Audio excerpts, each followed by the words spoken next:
Hello, everybody. Welcome to another episode of the Crime and Coffee Couple. My name's Allison. And my name's Mike. Hi, Mike. Hey, our goal of every week, every new episode, Sundays at 9 a.m., is to make it sound like you're sitting with a couple friends, having some coffee, and somebody just happened to have researched like 5 to 6 hours of some horrific thing that they heard about on the news. So it sounds like we're doing that based on some of the reviews that I'm reading. So thank you for leaving those reviews and those 5 stars. They help other people see, hey, these guys are worth checking out. So thanks for doing that. And if you really, really love what we're doing, then go check out our Patreon page. You can go see the show notes, or like if you're on our Instagram following us, you can look at our link tree over there and it'll bring you over to the Patreon page. You can, support us with a little bit of extra scratch this holiday season and, help Allison get to her goal of doing this full time. Yeah, and there's, I think, close to 40 episodes available bonus-wise. Yeah, we're right there. If you're running out of content and looking for more, there's your place to go. So we appreciate you guys so much.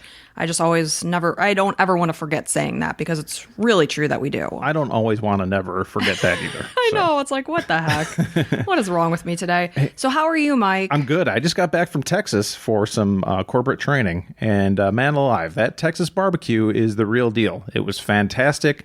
I went with a coworker that I just met, and he happens to know his smoked meats very well. And I had myself some brisket at Hutchins Barbecue in Allen, Texas. So I had some brisket. We had the regular or lean, I don't know what it's called. And then we had the moist. I was like, what do you mean moist? Please don't say that word. Moist. Everybody loves moist.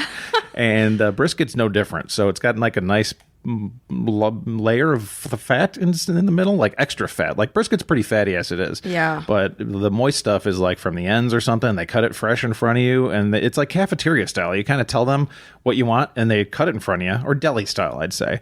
And then they put it on your plate. I had like smoked turkey. I had these things called Texas Twinkies, which are not real Twinkies. They are, well, I guess they are. They're Texas style Twinkies, where you take a huge jalapeno, stuff it with cream cheese and brisket or whatever stuffing of your choice, I guess. But this one was brisket and wrapped in bacon. And I believe they're smoked. Yeah, probably smoked. They look maybe a little fried too, maybe flash fried. So probably not the healthiest of choices. So it's like a souped up jalapeno popper. Yeah. And man alive, that thing was amazing. And then like while we're ordering our stuff and getting our sides, which the sides were awesome too, they were like, hey, you guys want any dessert? We're like, no, that's crazy. Oh. Yeah. And they're like, well, it's free over there by the hog trough. Well, all right then. Okay, well, what'll it hurt to give me a little bit of peach cobbler, right? Absolutely. A little banana pudding or something? I mean, it hits a spot. Did you have your cardiologist on standby? Oh, I should have. I think my heart's like definitely saying, I'm sorry, or I'm sorry for being in your body, but I want out. The abuse it sustained. I'm going to shut the system down here, and it's not going to be good. And I think you said you gained 5 pounds while you were gone? Yeah.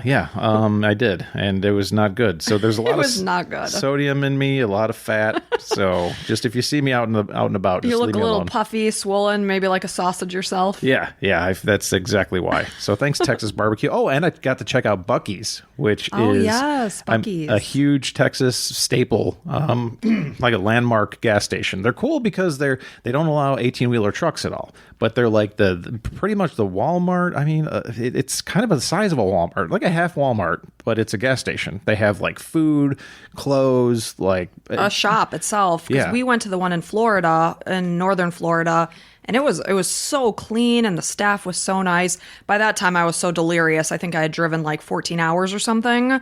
So I may have been hallucinating in there, but it was really cute. But I called you on Friday. I was coming home from work and you're like, oh yeah, I'm at Buc-ee's. Oh my gosh. And they have sweatshirts and they have sweatpants and they have this. And I'm like, wow, sir, you need to like get yourself out of there. I'm like, we are going to go broke with you in the store. Could you tell that I was just like happy?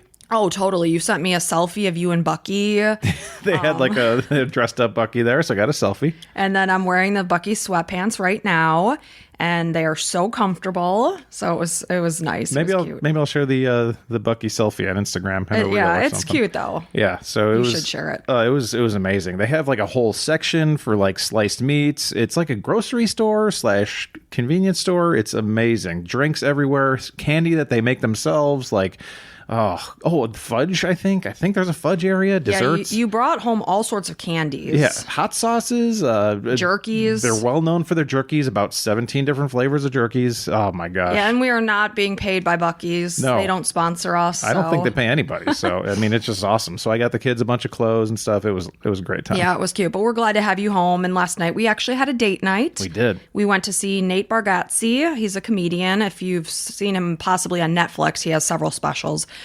He's our age exactly, and so we could really relate to his stories.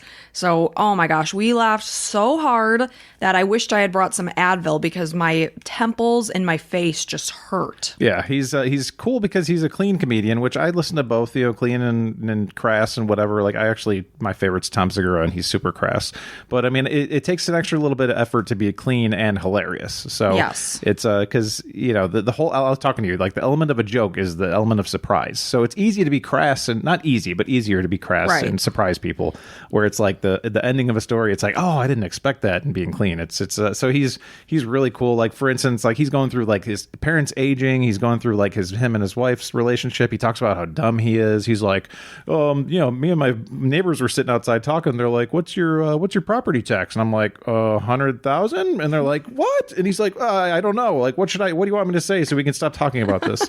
It's just like, he's like, I don't, I wish I knew what kind of bank I had. My wife doesn't tell me even the name of our bank. So if I could start there, knowing the name of my bank, that might help out. Like, it's just, he's really funny. He's just so real. And I appreciate, his honesty. He doesn't try to put on airs. He's just a real person. Yeah. And I just loved him. And we just had such a fun time. And he's a little dark too, which is not easy to do without getting too like dirty. Like the first story at the carnival, like next to his dad. Oh, with the animals. Yeah. So but it's all things that have happened to him. I saw you looking at me like questioning, like, what do you mean? I'm like, oh yeah, there's dark. Yeah. And then there's other stories of similar things. It's like, yeah, he's a little dark. But I do appreciate his cleanliness. I do not like crass comedians. I hate it. Like when you put on Tom Segura, I'm like not even laughing. I'm like, I don't like this story. I don't appreciate it.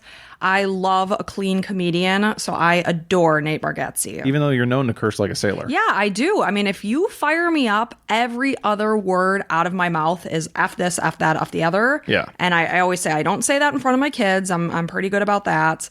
But as much as I might curse occasionally, I'm not somebody that just walks around cursing.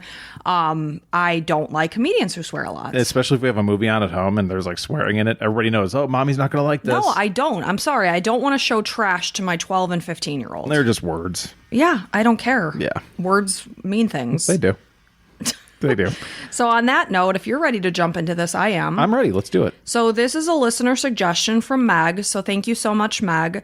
I will tell you a little trigger warning with this case. It is a lot of brutality against another human being.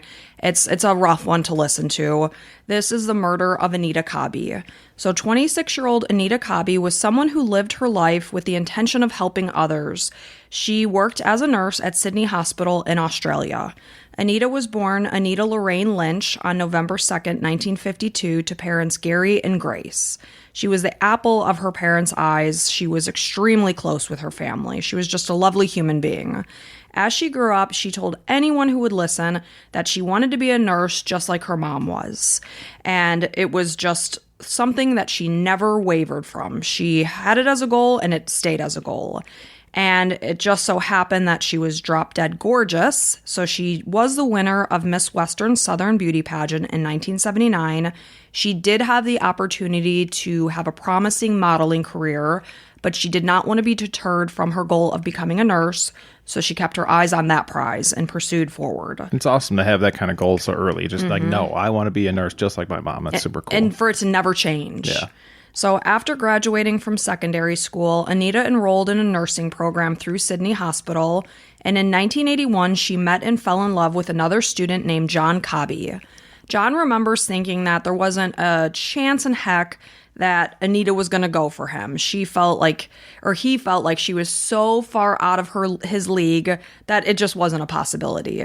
So they, despite his beliefs, they did go on a first date. They went to a Lebanese restaurant.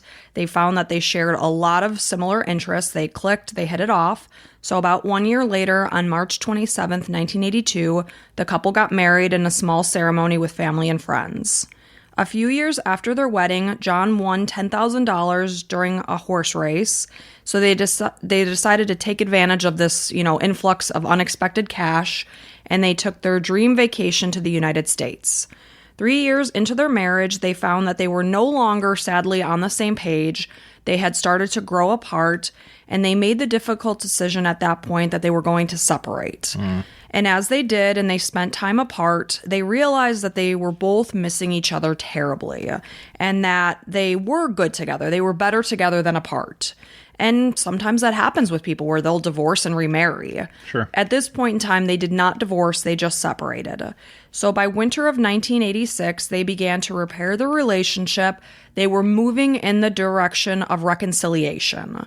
They weren't jumping into anything too quickly. They wanted to proceed with caution, do things right. They were taking their time, but they were looking forward to their future together at this point. So it was Sunday, February 2nd, 1986, and Anita worked her normal shift at Sydney Hospital. She got off at 3 p.m., and she and a group of coworkers went to get some food together at a local restaurant in Redfern. At the time, Anita was living with her parents. She wasn't yet at the point in her relationship with John that they were ready to just jump back into full-fledged living together. So they were taking their time, and in the meantime, she was staying with her parents, Gary and Grace Lynch. And she got a ride to the Central Railway Station. She boarded the 9:12 p.m. train toward Blacktown, which is a Sydney suburb where her parents were living. Anita got off the train at about 10 p.m. She planned on using one of the payphones at Blacktown Station to call her dad for a ride home. This was their typical routine. She would call him, he would swing by and just pick her up. But what would end up being a tragic piece of this case is that the phones at the station just so happened to be vandalized. So at that day, they were not in working order. And then normally, on second option, there would be taxis available. But at this point in time, they were all in use. So it's just fate coming together so that it was to the point that Anita was going to make the trek home. Like walk? Yeah, she was going to walk home, and it wasn't a long distance. It was a relatively short walk. I think it was more that they would fall into this routine just for safety purposes. Sure. When you're getting off the train at 10 o'clock at night, it's just better to be picked up. So Anita didn't feel scared or anything to be walking. She just set off on foot towards her parents' house. So as she walked down a quiet residential street, she had no idea that a car full of career criminals were taking a joyride in a car that they had just stolen. 5 men who were well known to local authorities as being mean-spirited deviants just so happened to be in the area near Blacktown Station where Anita just happened to be walking. It would suck to live in a town where there's 5 mean-spirited deviants, quote unquote, yeah, that are known about. And it's like, just a matter of time till these pieces of crap are, do something. Do something serious. So the ringleader of the group was 19-year-old John Travers. He was a sexual predator who took pleasure in abusing anyone or anything that was weaker than himself. This included animals. I mean, just a monster of a human being, and you will find that his soul is black as can be. So after the group drove around for a while, they realized that the gas tank was hovering near empty. And being a group of winners, not one of them had any money between them, and they made the decision to find someone to rob, because when you're this type of person, you don't go out and make your money, you just take it from other people. And it just sounds like this is kind of part of their normal weeks. Oh, totally. Like if you see these guys coming, it's like there's a chance I'm going to get robbed. Mm-hmm. So just as this thought occurred, Anita just so happened around the corner as they were passing. They saw this gorgeous brunette, and their intentions turned much more sinister. So rather than just targeting somebody for gas money, their thoughts went somewhere very disturbing. So they pulled the car next to Anita, and 2 of the men jumped out and grabbed her.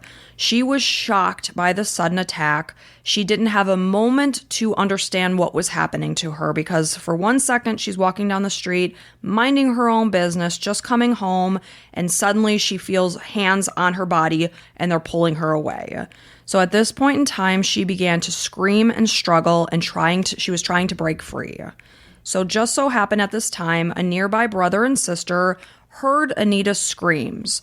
So they ran out of their house to investigate what was going on, and they saw a group of men forcing a terrified woman into a stolen car. Of course, the kids at this point didn't know the car was stolen, but they saw these men shoving a woman who was clearly going without, her consent into a white HT Holden Kingswood car. The boy yelled out for these men to stop and let her go, and he was obviously a very brave kid because he began to run in the direction of the group to stop them. Braver than I would be. That's crazy. Right. Because it would be a group of guys against one child. Right. So before he could reach them, Anita was forced into the car, and the men sped off into the night. The boy began to chase the car, but he gave up as the tail lights faded into the distance. The siblings rushed into the house and told their mom what they had seen. She immediately called the police. As everything was happening, their neighbor and his girlfriend just so happened to pull up on their driveway. They let the guy that was driving the car know what they had just seen. So, of course, he was shocked to hear what had happened, so he took off in his car in hopes of stopping the group.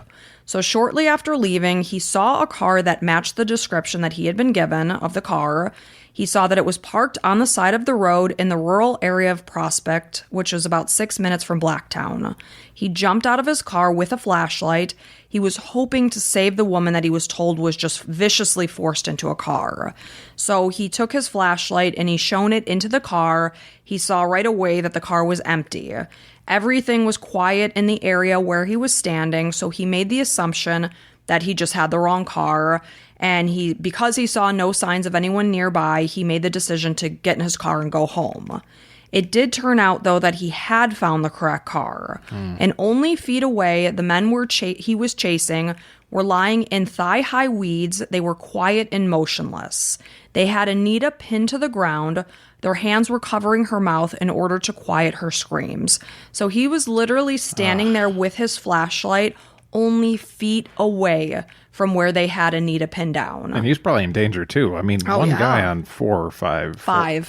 Oh, man. I mean, that would have sucked if they would have jumped out and he'd be another victim. But, man, he had an opportunity. It's like you kick yourself. You're of course, I was right there. But he tried.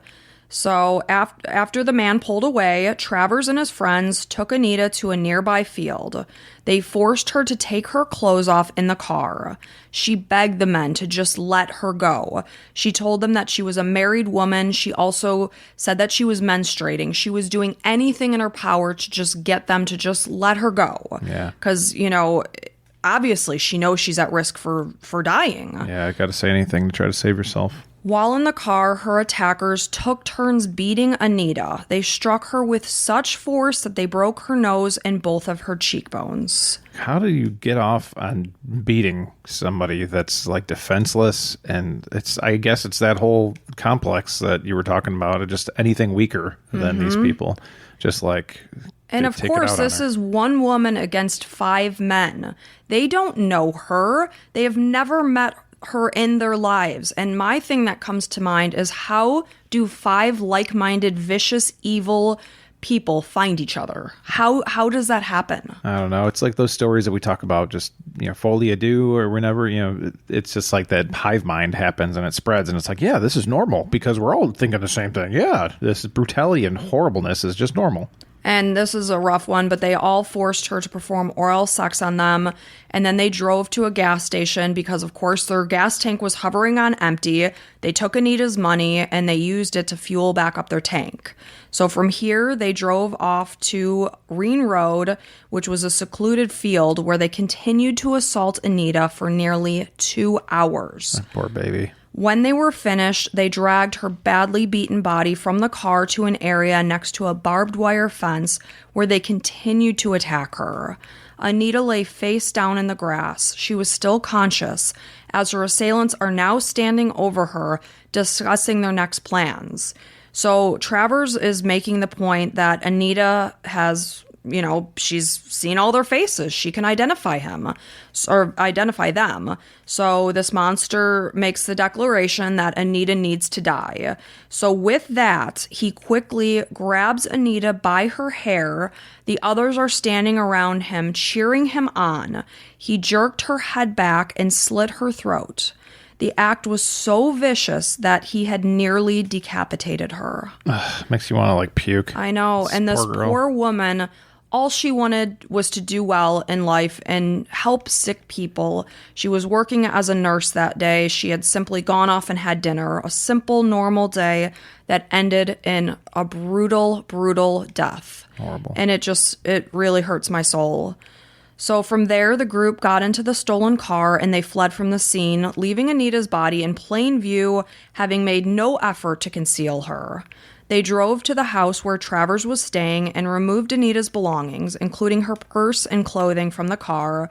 They burned these items in an incinerator in the backyard.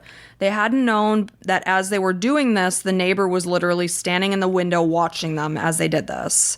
The woman later told investigators that the items they destroyed gave off a sickening odor. Ugh. In the meantime, back home in Blacktown, Anita's parents were starting to worry because they would normally get the phone call that Anita needed to be picked up from the train station. But of course, you have to realize this, she's 26 years old. She's a married woman. Granted, she's separated, but they realize she's an adult and she might be spending the night at somebody's house. And they don't expect the phones not to be working and there not to be any cabs. Yeah, so they just assumed she was staying at someone's house.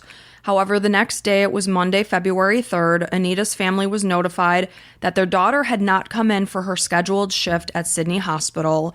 And of course, being a dedicated nurse who loved her job and was fueling her passion, she would never have missed her shift. So right away, they knew that something was terribly wrong. So they immediately went to the police station to file a missing persons report. 24 hours later, a farmer noticed that his cattle were gathering in a certain area of his land, so he went off to that spot to investigate, and this is when he came upon the badly beaten body of a woman. Her hands were still clutching the grass. Officers were quickly dispatched to the scene, and Anita's distinctive wedding band allowed her to be quickly identified. After Anita's body was found, the New South Wales government posted a $50,000 reward for any information that would lead to an arrest. In the goal of sparking someone's potential memory from that night, a female police officer dressed as Anita traveled on the same train that Anita took. This was the 9:12 p.m. train. So she was taking this train to Blacktown Station just as Anita did. And then in the meantime, the colleagues were interviewing passengers on the train to see if they remembered, seeing anything that would help identify who had done this to Anita. So when the homicide division was called in, the investigation started with police speaking with Anita's estranged husband, John. Because John was grilled relentlessly, he actually made a full confession. You're kidding. No. That's got to tell you just how bad of a scenario that is, wherever those police are using, that somebody who's clearly not guilty is admitting to murdering their own wife. Right, and he had absolutely nothing to do with this. And I always think in my head, I would never, ever confess to a crime I didn't do. But they say that the amount of mental taxing it takes with, sometimes these guys are in the station for 12, 24 hours. They're sleep deprived. They're just being peppered with questions and being told that they did this, and sometimes fed evidence that's not true. They might be told, we have a witness that saw you there. We have a footprint that matches your shoe, et cetera, whatever the situation might be, to the point that they actually confess. So what you think you would never do, you actually might. Yeah, I mean, I would never say it's impossible for me because you don't know what you're capable of. With no sleep or whatever, they keep you up for hours and not give you water and you're hallucinating a little bit. And then you hear this person saw you and you're like, okay, well, it sounds like I'm going to jail no matter what. And it's like, okay, well, good news. If you just confess, then you'll go to jail less. And you're like, I may as well just take it because I can trust a police officer. Yeah. And, being a sane person, you're like, okay, I guess I'll just take it. Yeah, I did it. And then you're done. It's you're in such a low place anyways because your wife is gone. You're devastated. Yeah. It's like taking advantage of that person. It sucks. I get the police want to find somebody and it's almost always the significant other, but not in this scenario. So it was days later when police police found physical evidence that indicated that it wasn't just one person that had done this to Anita.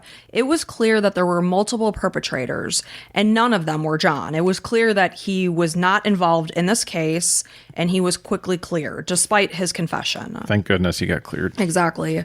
So the investigation became sensationalized and very, very public, and, the public became very aware at this point when a morning radio host got access to Anita's autopsy report and read it on live air. The coroner had indicated that Anita's hands and arms were covered in defensive wounds. One of her ears had actually been severed. Ugh. Both her nose and cheekbones had been broken, and she had been sexually assaulted multiple times by more than one offender. Listeners were absolutely horrified to hear the extent of brutality that Anita had gone through, and they became determined to help find the killers themselves. People were outraged by the fact that other human beings did this to an innocent woman. In their own home community. Yes, and they're not caught at this point. Yeah. So whoever did this to Anita was still out there. Yeah, let's come out and find these people and put them behind the bars. It's a good job by that radio host. So even police who were involved in this case were very deeply affected by what happened to Anita. The radio show host, who was John Lewis, was interviewed in 2016. He said he did what he did because he felt that the public should know the full details of what had happened. With the case now public information, leads began pouring in from people who were eager to catch these monsters. Several callers mentioned a group of men who were car thieves that loved to just wreak havoc on anyone they came across. And police started to hear one name in particular coming up over and over, and this was the name John Travers. Police had also gotten information about the stolen car that brought up the name of 4 others in addition to John, making it 5 people involved. So a little less than 3 weeks after Anita was murdered on February 21st, Travers and his buddies, this is 18-year-old Michael Murdoch and 22-year-old Les Murphy, they were brought in for questioning, not in relation to Anita's case, but about a car theft. Travers was taken into custody pending further charges. The other 2 were released the same day. So shortly after his arrest, Travers called his aunt and asked her to bring him some cigs. He wanted his ciggies. Ciggies, yeah. So little did he know that these cigarettes would give the police the evidence that they needed to solve Anita's murder. So after his aunt brought in the cigarettes, she stayed and spoke to her nephew for some time. By the time she was gearing up to leave, she was convinced that Travers had been part of the abduction, rape, and murder of Anita Cobby. Because she wanted to do the right thing, despite the fact that this is a member of her family, this is her nephew, she went to detectives who were working the case and told them, that Travers had confessed to Anita's murder. Good for her. And he had named his accomplices. Man, anybody who's keeping something from police because it's a family member, you're a piece of garbage. So this good job on this aunt. Absolutely. And the fact of how he was saying it to her and the brutality of the things that were coming out of his mouth, she knew something needed to be done here, because if he were to be let free, he would only do it again. 100%. She just knew that this was a sick and dangerous person, despite the fact that he was family. So the police felt that this woman was legit and that she was telling the truth. However, they wanted to hear the words from Travers' mouth. They wanted to hear his versions of events. So they asked if she would be willing to go back in and have him repeat his story, but this time she would be wired and it would be caught on tape. Huh. And I'm surprised you don't hear about that more often. For some reason, it pops in my head as it being illegal to do that, even though it's in a prison and they're probably being recorded all the time. But maybe they're not. Otherwise, don't they say that you're being recorded when you're having that conversation? That's while you're on a telephone. Well, in interrogation rooms, yes. I don't know where they actually had their conversation. Yeah, I don't know. In America and Australia, different places. And this was 1986. I don't know how things were done then versus now. I do hear a lot of times people do agree to be wired. And even if the person is not yet captured, they might be doing this in a car out in public. And it's scary because now this person is being put in danger. Yeah. Granted, the aunt has the fact that her nephew is behind bars. He can't physically hurt her. Right. So regardless, she agreed. She wanted to do the right thing.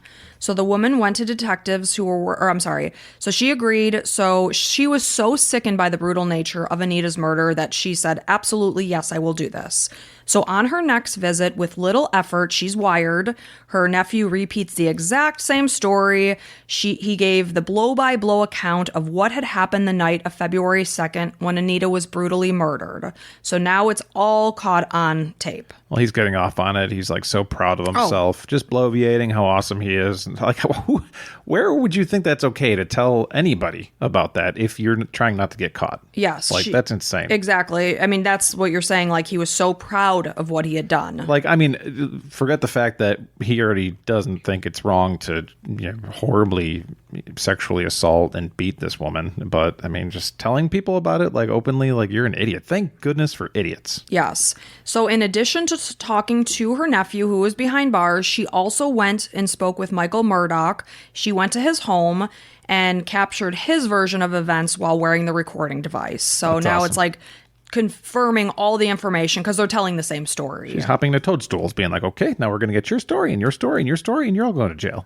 So when detectives listened to the recording that was obtained from her, they were absolutely sickened by the way that Travers actually stopped to chuckle as he discussed each brutal and gory detail of what they had done to Anita. He was proud. He was laughing. Sicko. So he named Michael Murdoch and Les Murphy, who had been previously released, and added 2 names now, because obviously the police were suspecting the other 2, but they just didn't have enough information. Now they're getting 2 more names. These are Les's brothers, 28-year-old Gary Murphy and 33-year-old Michael Murphy. So we have 3 members of the same family, 3 brothers. Sounds like a bunch of winners. That are just sick and twisted individuals. And, they're 28 and 33 and they're hanging out with 19-year-olds. It's like, what the hell are you doing? Losers. So as this conversation wrapped up, he made sure to tell his visitor that if she were to tell anyone, she would also end up just like Anita. Ooh, so scary from behind the jail cell. Yeah, well, we'll just wait. I'm about to go ruin your life, jerk. So the 5 men came from deprived backgrounds. They were of below average intelligence. They were generally hated by the community because they literally just went around making the lives of anyone they came across miserable. Anyone who saw them and knew them knew that their interaction was going to be terrible. Like, you see them, you like want to walk the other way. It's like you have your kids and you're like, all right, now we're going into the store and, trying to stay away. Absolutely. So they were known for violence, and Travers was also known to always carry a knife with him. Between the 5, they had over 50 prior convictions for offenses that ranged from armed robbery, assault, larceny, car theft, drug use, and rape. These were very bad men, and they just so happened to find each other. So 19-year-old John Travers was the oldest of 8 children. He was born from unmarried teenage parents. He was raised in poverty. He was addicted to alcohol and marijuana by age 14. And because of the extent of their financial struggles, Travers turned to a life of crime to provide money to cover for his family's expenses. And ideally, you would go to a life of working for a living and making money like a regular person would, but I guess crime's the other option. It's much easier to just take the money from people who are working and earning it the right way. So when his mom's health began to suffer and she was placed in hospice care, he and his siblings were sent to live with a foster family. He did not discriminate with his evilness and his violent sexual tendencies. He would attack anyone from men, women, and even animals. Awesome.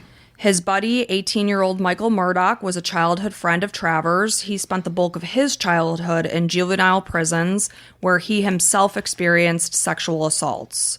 The Murphy brothers, these 3 winners, they were 3 of 9 siblings, and the family was very well known to police. In 1978, Michael was in prison when he tried to escape. Michael and Gary were unemployed.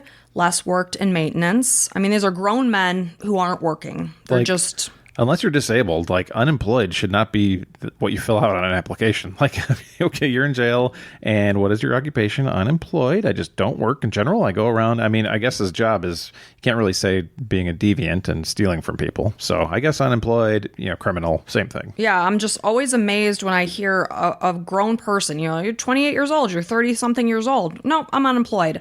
I'm sorry. How does that work? Can you feed me some of the secrets? Because I've been working my whole life. I get like being between jobs, that's one thing, but usually you have some kind of a profession, whether you're a mechanic, it's like, yeah, maybe I just don't have a job right now, but I'm a mechanic, it's like, or whatever it might be, but it's like unemployed. I just am choosing not to work. Right. It makes me think of Christmas Vacation where he's like, yeah, Eddie hasn't had a job in 7 years. He's holding out for a position in management. Yeah. It's like, go get a job, any job. Right. No, they're just going to steal from other people. That's all. So Gary was a convicted car thief. The older two brothers, Gary and Michael, had met Travers when they were hanging around hotels, drinking and smoking pot. Again, these are, 28, 33-year-old men hanging out with 18 and 19-year-olds. Real winners. So Michael Murdoch served as Travers' sidekick, and he just idolized his friend. Travers was an alcoholic, like I said, from age 14. He had been in and out of court, sent to juvenile detention facilities. He had been expelled from school in year 10. He was known to boast about, and this is disturbing, very disturbing, having sex with animals and then slitting their throats.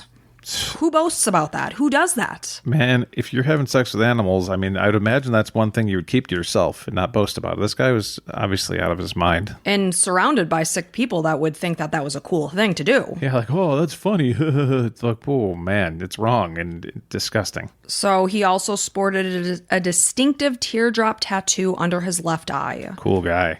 As the Murphy brothers learned that police were on to them, thanks to Travers, spilling all the information, Gary and Michael attempted to flee the area. However, a man eventually called police. He said that they had seen two men that fit these descriptions. They were hiding out in a flat in Glenfield in a southwest suburb of Sydney. So when Gary Murphy was arrested, he took off from the home where he was hiding. He fled out the back door. He was tackled by officers, and when he was being led away, officers noted that he had peed in his pants. Oh, poor little baby made a pee-pee. The baby peed on himself. Oh, this hardened criminal's making pee-pee in his pants. And thankfully, the reporter snapped a photo of this, and awesome. You can clearly see he wet his pants, so we'll post that one to Instagram. Awesome. So such a coward literally peed on himself because he was so scared, yet he destroyed an innocent human being. This is Gary Murphy? Yes. Gary Murphy pisses his pants. What a loser. So all of the men were taken into custody, and it was now within 22 days of Anita's murder. As police expected, each of the suspects quickly turned on each other, pointing fingers at the other. However, the one constant that they all maintained was that it was Travers who had been the ultimate person to kill Anita. Despite this, though, they were all equally responsible for her death. After being confronted with his taped confession, Travers and his accomplices all pleaded guilty. They provided signed confessions. The defense claimed that the confessions were obtained improperly and by force. During the trial that began on March 16, 1987 in Sydney, Travers and his buddies made no effort to hide their contempt in the room full of spectators. During opening statements, Alan Saunders of the Queen's Counsel described what happened to Anita as sustained degradation, brutal, unbridled lust, culminating in one of the most savage, brutal murders the state has ever known. The media called it the trial of the century. As the judge read their charges, the five men spoke among themselves and laughed. They had zero remorse the entire time. Sick. Travers has called various prisons home over the years. On one of his transfers, which was in 1996, he and another inmate attempted to escape from the prison van. They used a hacksaw and kicked through the back door. They did not get very far. They were promptly stopped and charged. He's often been involved in bloody fights during his time in prison. In 2019, 66-year-old Michael Murphy died from liver cancer. That same year, his brother Gary was beaten by fellow inmates, and he was sent to the hospital in critical condition. Their fellow inmates know why they're there, and they have not taken kindly to their presence. So they have not had an easy time in jail, which doesn't make me unhappy. No, that's fantastic. I would say, I mean, if you're a prisoner and you're like really sorry for what you've done, the least you could do is beat the living hell out of people that are coming in and do some horrible things. Yeah. So Anita's parents, they joined forces with Christine and Peter Simpson. They were parents of murder victim Ebony Simpson. And in 1993, they worked together to create the Homicide Victims Support Group. 9-year-old Ebony had been abducted, raped, and murdered in 1992, so they formed this organization to help support families that have lost a loved one to homicide. The Lynches also fought to seek harsher sentencing laws for violent crimes after Anita's murder. On June 10th, 1987, the jury found Anita's 5 killers guilty of sexual assault and murder. They were all sentenced to life in prison without the possibility of parole. Awesome. None of the 5, like I said, ever once showed a single ounce of remorse. I mean, this is 5 men who are just pure evil. There's nothing more than evil inside of them. Usually in this scenario, like I would expect this Travers guy not to show remorse, maybe because he just seems like off the edge. But like all 5 of them, like not one was just like, I'm sorry, I got wrapped up in this whole thing and I was even a part of this. They're just like, oh, like, nope, we're good. And like I said before, it's just amazing to me that 5 people could all live in the same area and find each other. Like-minded evil people like this. How do they find each other? Worst case scenario. I don't know. So on June 10th, 1987, like I said, they did. So they were found guilty. So for decades, John Cobby, who was Anita's estranged husband, and granted they were working together, they were going to reconcile, but he blamed himself for Anita's death. He felt like had they not separated, he would have been there to protect his wife, and it was really terrible for him. It's almost impossible not to do that to yourself, even though like everybody, realizes it's not your fault. Of course not. But at the same time, you're like, what if I would have gotten together with it? What if I would have done this? Everybody, literally, probably your coworkers too. Like, what if we would have stayed for an extra drink? Or, it's like you could look back. It's kind of like, I don't know, it's way worse, but it's when you look at a sports game and you're like, oh, if I hadn't have dropped that ball or whatever. It's like, no, it's the entire game. So it's like, it's the entire life, her entire day, like anything could have happened. To that moment. You just wish, like, really the ultimate thing is you wish you could still have her there. Of course. So John did end up getting remarried. It did end in divorce. Anita's father, Gary, died in 2008 at age 90 from Alzheimer's disease. His wife, Grace, passed away on July 1st, 2013 at age 88 from lung cancer. At the time of Gary's death, the couple had been married for 54 years. They were just a lovely family. Anita was in the prime of her life when she just simply worked a shift, had an innocent dinner with her friends, and just went home. That's all she was going to do. She was just going to go home, have an ordinary evening, get up the next day, and go back to work. But these 5 monsters just so happened to be on the prowl in the area where she happened to be walking, and they removed this beautiful person from this world.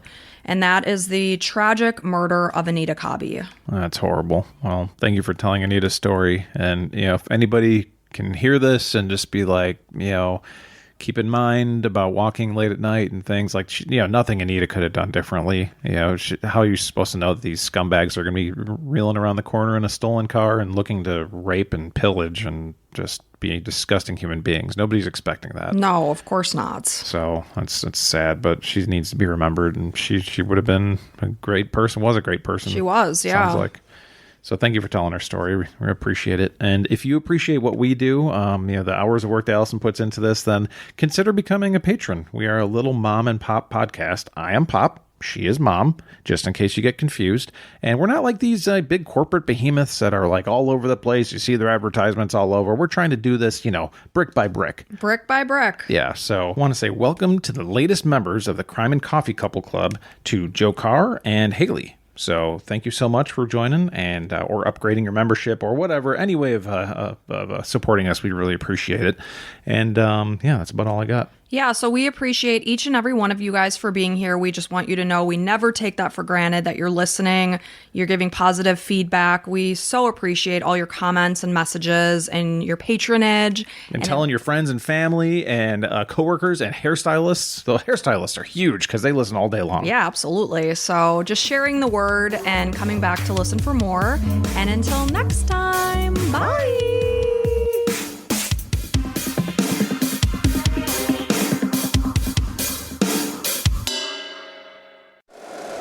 If you like the show, please take a moment to rate, review, and subscribe. It really does help the show to grow.